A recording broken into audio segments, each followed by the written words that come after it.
All right, today I'm getting ready to change the gear oil in my stern drive unit. Now in particular, this is a Volvo Penta Duoprop stern drive, and specifically it's a DPS-D1 drive. Okay, for tools, the most specialty tool you're going to need is a prop removal tool. This is part number 3862797 for this specific drive. You're also going to need a flat blade screwdriver. It's good to have a torque wrench on hand. 30mm socket, 9/16 socket, 12mm socket. And then for consumables, I prefer to use Volvo Penta products. So this is part number 1141679. That's the 75 weight -90 gear oil. You need 2.6 quarts of that or 2.5 liters. You're also going to need some prop shaft grease. 828250 is the Volvo Penta part number. Also, if you choose to replace the O-rings, which you should, you're going to need two of these. Three came in this packet, but this is 3855081. This is for the bottom drain plug and the vent or fill port on the side. And you're going to need one 3852045, and this is for the dipstick. And one other comment, you're also going to need a pump to pump the gear lube into the bottom of the unit. And the fitting on the end of that needs to be a 3/8 by 16 UNC threaded fitting. Now the first step in this process is to trim your drive fully down and make sure you have an oil catch pan beneath it. Now my boat specifically sits a little bit low on the trailer, so in order to get the drive trimmed fully down, I put my floor jack underneath the middle of the trailer here. And as you can see, I have the corners of it up on jack stands. That way I can have the drive in the full down position. Now the next step is you're going to take your 12mm socket. You're going to remove these two bolts. There's two more on the opposite side. There's also a 12mm here in the back. What that's going to let you do is pull this cover off, and that exposes the fill vent port on the opposite side of the unit, so you can actually see when you have the unit full of gear oil. So I'm going to go do that, and then I'll be back here in a second. Okay, I've got the 5 12mm bolts removed, and I've slid the housing cover off. And as you can see, here is the fill view or vent port on the side. And of course the dipstick is up here on top. Now those will be coming out, but I'm gonna wait until I have the drain plug pulled from the bottom of the unit before I open those up. All right, the next thing we need to do is get the props off. So I'm gonna use a wooden block here.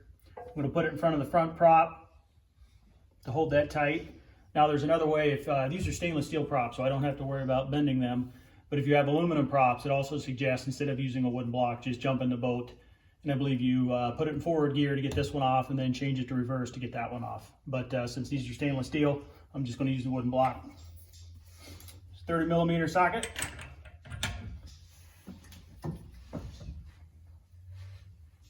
It broke loose fairly easily.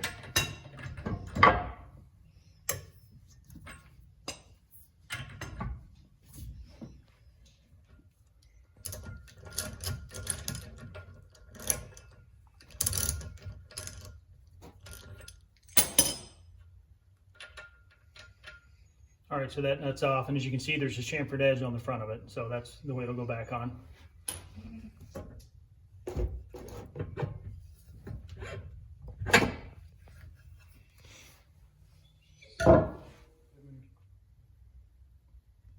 Okay, I got the rear prop off. Now I got to get the front prop off. That's where the prop shaft, I'm sorry, the prop tool comes into play.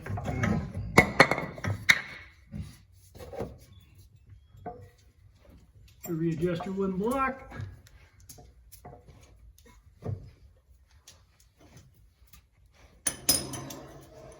Size it.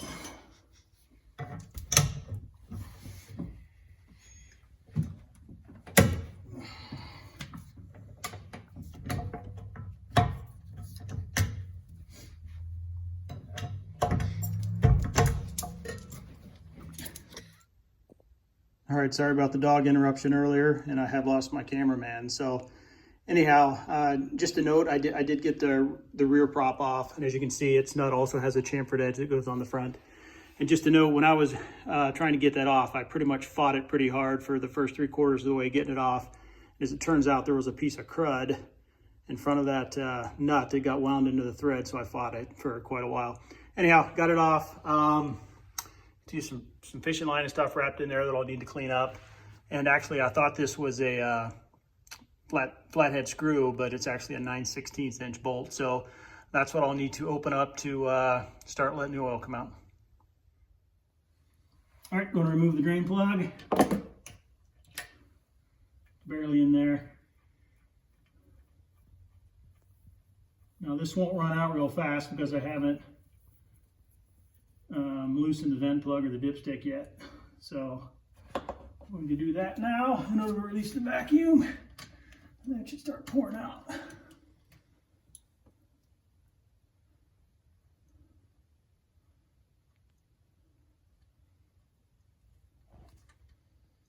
The vent plug's out.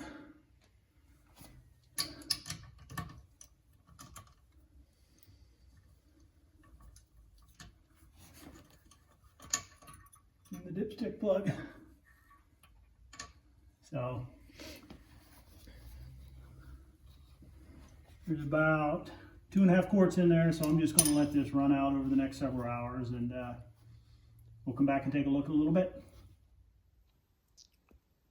So just a comment here on these O-rings. So this is the fill plug and the vent plug. Actually, it looks like they're exactly the same part, and these are the O-rings that are supposed to go with them. Once again, that's part number 3855081. Now they're actually kind of recessed down inside the bolt head there. So, you know, when you put them back on, you basically just have to cinch it down tight. There is a torque spec on it, but basically you don't want to smash them on there hard. Now this is interesting. This was the O-ring that's supposed to go with the dipstick, but actually that's not an O-ring in there at all. So I don't know if they changed something or what, but that almost looks like some type of gasket. So just saying, before you go buy an O-ring, you might want to pull your dipstick out and actually see if it's got that gasket type thing in there or if it actually has an O-ring. So I actually let that drain all night, but I'm out here. It's tomorrow morning, and as you can see, I have the fitting screwed into the fill plug. I have my first bottle of gear lube connected. Basically, you're supposed to pump it slow. That way there's no air you capture in there. I have my two other, it takes 2.5 quarts, so I have these 2 bottles ready. I would suggest having some paper towels ready, cardboard or something, because you're going to have to unscrew this and put it into the next bottle as you go here, so chances are you're going to make a mess. And then on this side, as you can see, as I'm pumping, sooner or later, when I get about through 2.5 bottles, oil will start coming out of that hole. So I just got a paper towel there to catch it.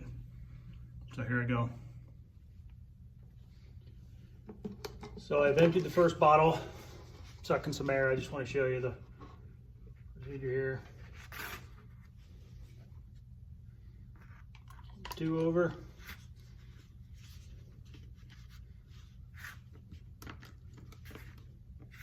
Start pumping again. Once again, you're going to do this until about you get 2.5 jugs in here. All right, I'm on my 3rd bottle. I have the vent plug ready to stick back in the hole as soon as I start seeing gear oil coming out. So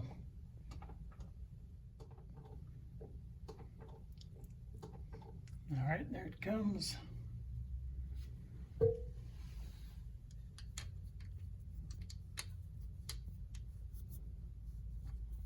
Now I did put a new O-ring on here. There is a torque spec on this. I can't remember what it is, but it's very minimal. So just a little bit beyond finger tight. I'm also going to screw in the dipstick up here too, and that'll create a vacuum such that I can unplug it at the bottom and get the drain plug back in. All right, so it's time to remove the pump here. Basically, I'm just going to unscrew this, and once again, make sure you have the dipstick and fill port plug in up top, or else it'll come out of here fairly quickly. But right now there's a vacuum created that should hold it in there fairly well. And then I do have the drain plug here ready to reinstall as soon as I pull this out.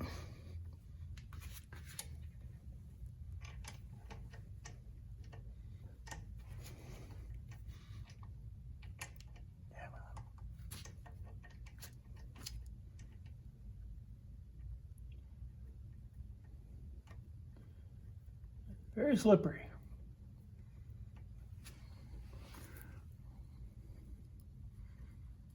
I do put a new O-ring on here also.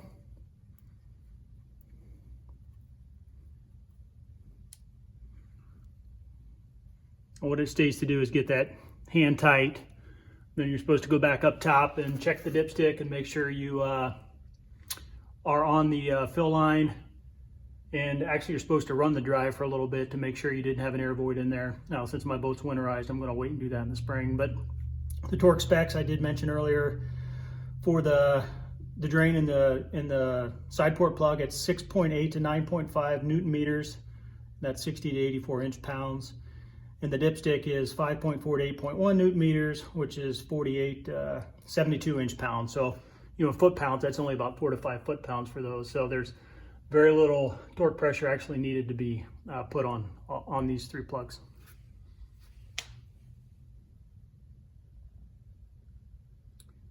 Now here's the actual dipstick, and as you can see, the flat portion of the dipstick is where it needs to be full, somewhere on that line. As you can see, mine's about halfway through, so that looks fine. Once again, I do need to run the drive and check it here in the spring. And if it is low, what I suggest is you just put the little bit of remaining oil into the top through the dipstick hole instead of tearing the props and everything back off. You can just put a little bit in at the top. Okay, I don't have a torque wrench that reads low enough for the plugs in the dipstick, so basically I just put the 9/16 socket on them and just took them a little bit past finger tight. Okay, the last thing I need to do now is put the props back on. Now I do have the Volvo Penta prop grease, once again part number 828250. Now don't skimp on this. I've seen some nightmare videos on the web where folks have had basically the front prop seize, and they've had to come up with some creative pullers to get that prop off. So, and I believe some saltwater guys actually take their props off and do this every few months due to the corrosion of the saltwater environment. So yes, I would not skimp on this part of the process. Make sure you get your splines extremely clean and then apply plenty of prop grease to them.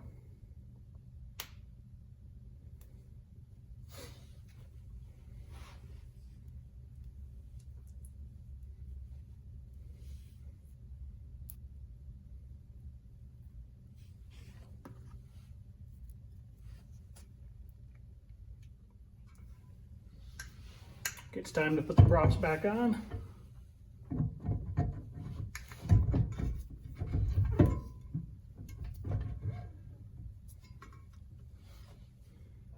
Once again, with your prop nuts, make sure you get the chamfered edge forward.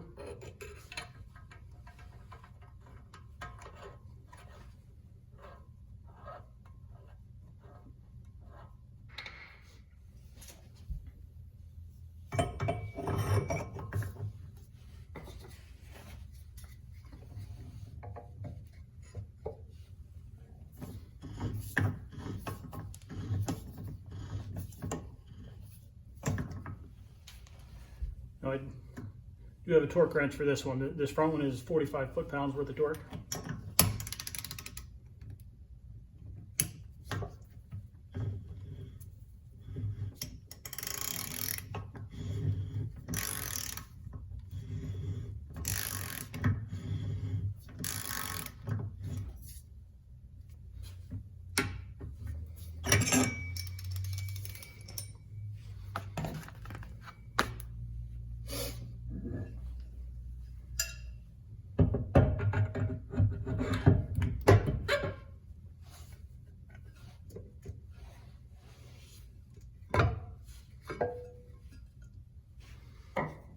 And the torque spec on, once again, chamfered edge forward.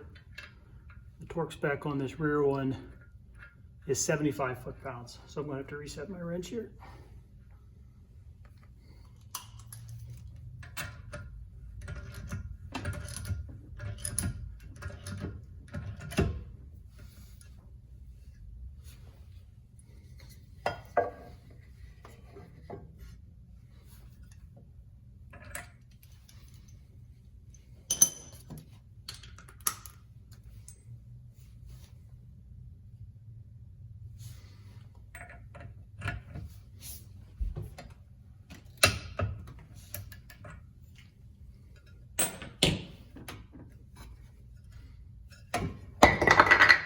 sure they turn freely, and we're good to go. All right, I'm basically wrapped up. All I got to do is put the cover back on those 5 12mm bolts. If you are interested in the torque spec, they are 17 to 23 Newton meters or 13 to 17 foot-pounds. I don't think that's a real critical torque, so I'm just gonna kind of get them down there fairly tight. So anyhow, hope you enjoyed the video. Any questions, please post them in the comments. Thank you.